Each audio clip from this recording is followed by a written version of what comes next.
सुट्टीचा दिवस म्हटलं की कामं थोडी तशी स्लोच असतात. पण आता थंडीच इतकी आहे की सगळ्यांचं एक फिक्स काम असतं. ते म्हणजे या पद्धतीने बॉडी लोशन लावून घेणं आणि स्किन केअर करणं.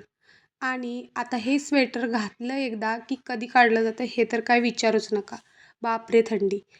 तर आज रविवार स्पेशल बनणार होती मिसळ. त्यासाठीच कुकर लावून घेतला आणि त्यानंतर इतक्या साऱ्या भाज्या आणल्या होत्या त्या नीट करायला घेतल्या. रविवार म्हटलं की भरपूर कामं असतात. त्यात हे एक काम असतं ते म्हणजे ओळीची नखे पण काढून घ्यायची असतात.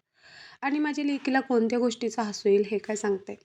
भाजीचे, मातीचे खूप डाग पडले होते त्यामुळे लादी पण पुसून घेतली. त्यानंतर घेतली मिसळ बनवायला. उकडलेले बटाटे या पद्धतीने मॅशरने मॅश करून घेतले. त्यानंतर तेल टाकलं, जिरं, मोहरी, तमालपत्री टाकली आणि बनवून घेतलेला एक मसाला टाकला आणि जो मी मिसळचा मसाला रेडीमेड आणला होता तोच टाकला. त्यानंतर लाल तिखट घातलं आणि उकडून घेतलेले बटाटे आणि उकडून घेतलेली मटकी टाकली आणि गरम पाणी टाकलं. झाली. इतकी सोपी आहे मिसळची रेसिपी आणि उकळी आल्यावर तुम्ही बघू शकता. अगदी सिंपल आणि साधी अशी माझी मिसळ तयार आहे. खूप असं मिसळला आम्ही कट आणत नाही.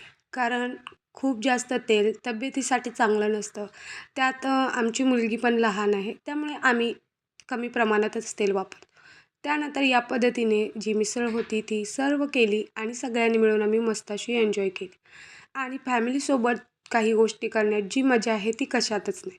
चला व्हिडिओ पण इथेच एंड करते. तोपर्यंत बाय.